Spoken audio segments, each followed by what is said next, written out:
ఓం విఘ్నేశ్వరాయ నమః. ఓం శ్రీ గురుభ్యో నమః. ఓం దుర్గాయ నమః. ప్రేక్షక మహాశీలందరికీ నమస్కారం. కుంభరాశికి చెందిన జాతకులకి రవి యొక్క ప్రభావం ఎలాగుంటుంది, కుంభరాశి జాతకుల మీద రవి యొక్క ప్రభావం ఎలాగుంటుంది అనే విషయాన్ని మనం తెలుసుకునే ప్రయత్నం చేద్దాం. ఈ కుంభరాశికి చెందిన జాతకులు కానీ కుంభలగ్న జాతకులు కానీ ఖచ్చితంగా కూడా రవి వీళ్ళకి సప్తమ స్థానాధిపతి అవుతాడు. ఈ సప్తమ స్థానాధిపతి రవి కావటం వల్ల ఖచ్చితంగా కూడా మరి వీళ్ళ యొక్క జీవితంలో ఎలాంటి పరిస్థితులు ఏర్పడతాయి, ఎలాంటి పరిస్థితులు వీళ్ళకి ఉంటాయన్న విషయాన్ని కనుక మనం ఒకసారి కనుక చూసుకుంటే, మరి ఈ రాశికి చెందిన జాతకులకి ఖచ్చితంగా కూడా ఈ రవి గ్రహం అనేది కుంభరాశి వాళ్ళకి ఖచ్చితంగా కూడా సప్తమ స్థానాధిపతి అవుతాడు. ఈ రవి శనులు ఈ రెండు గ్రహాలు కూడా మిత్ర గ్రహాలు అయితే మాత్రం కాదు ఎట్టి పరిస్థితుల్లో. ఎందుకంటే రవి పుత్రుడే శనీశ్వరుడు, వాళ్ళిద్దరికీ కూడా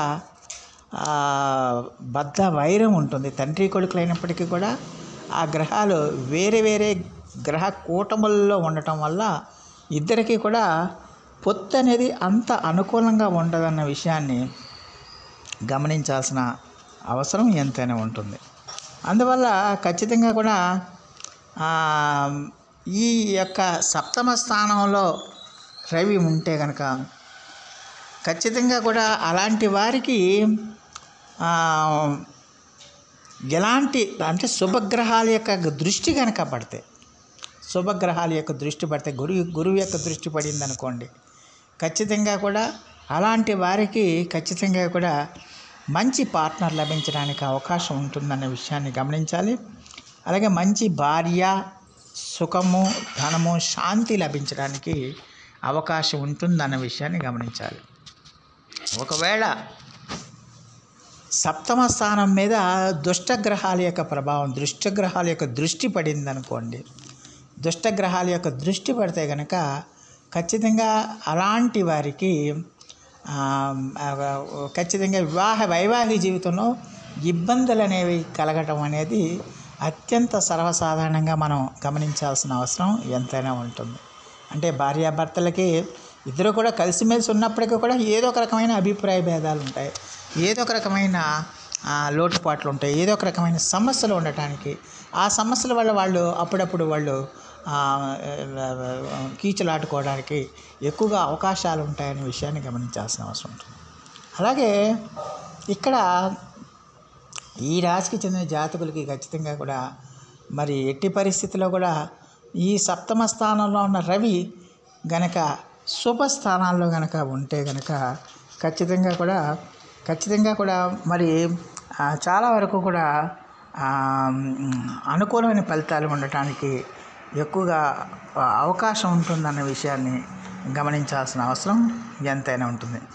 అయితే ఇక్కడ 5వ స్థానంలో కనుక రవి కనుక ఉంటే అలాంటి వారికి మంచి సుఖము, ధనము, మంచి శాంతి కలుగుతుంది, పుత్ర సంతానం కూడా కలుగుతుందన్న విషయాన్ని గమనించండి. అంటే కుంభ లగ్నానికి 5వ స్థానంలో రవి కనుక ఉంటే మంచి ఫలితాలు ఉంటాయనే విషయాన్ని గమనించాలి.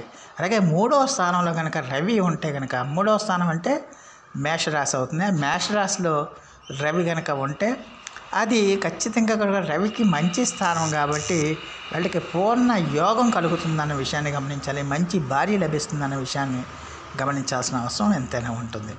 అయితే 2వ స్థానంలో కనుక రవి ఉంటే కనుక, కుంభ లగ్నానికి 2వ స్థానంలో రవి ఉంటే కనుక ఆరోగ్య విషయంలో జాగ్రత్తలు తీసుకోవాల్సిన అవసరం ఉంటుంది. అలాగే ధన వ్యయం ఎక్కువగా అవకాశం ఉంటుందన్న విషయాన్ని గమనించాల్సిన అవసరం ఎంతైనా ఉంటుంది. ఒకవేళ కుంభలగ్నంలో కనుక రవి ఉన్నాడు అనుకోండి, ఆ రవి దశలో మాత్రం ఈ రాశి వాళ్ళకి సామాన్యమైన జీవితం, అనారోగ్యాలు కలగడానికి ఎక్కువగా అవకాశాలు ఉంటాయనే విషయాన్ని గమనించాల్సిన అవసరం ఎంతైనా ఉంటుంది. ఇక 8వ స్థానంలో అంటే లగ్నానికి, కుంభలగ్నానికి 8వ స్థానంలో కనుక రవి ఉంటే ఖచ్చితంగా కూడా భారీగా అనారోగ్య సమస్యలు ఉండడానికి ఎక్కువగా అవకాశాలు ఉంటాయనే విషయాన్ని గమనించాలి. అలాగే 9వ స్థానంలో రవి కూడా వీళ్ళకి అంతగా యోగించడు. దానివల్ల భార్య వల్ల ఏదో రకమైన ఇబ్బందులు కానీ నష్టాలు కానీ కష్టాలు కానీ పొందడానికి, ధనం ఖర్చు అయిపోవడానికి, ధనం వ్యయమైపోవడానికి ఎక్కువగా అవకాశం ఉంటుంది. అయితే 10వ స్థానంలో కనుక రవి ఉంటే మాత్రం వీడికి పరిపూర్ణమైన యోగాన్ని ఇస్తాడన్న విషయాన్ని గమనించాలి. అలాగే 11వ స్థానంలో ఉన్న రవి కూడా వీళ్ళకి మంచి ధనలాభాలు, భూలాభాలు కలగజేయడానికి ఎక్కువగా అవకాశం ఉంటుంది.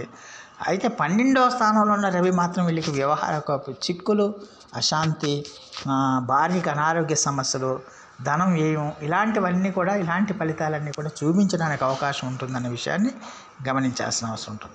అందువల్ల కుంభలగ్న జాతకులకి రవి 3,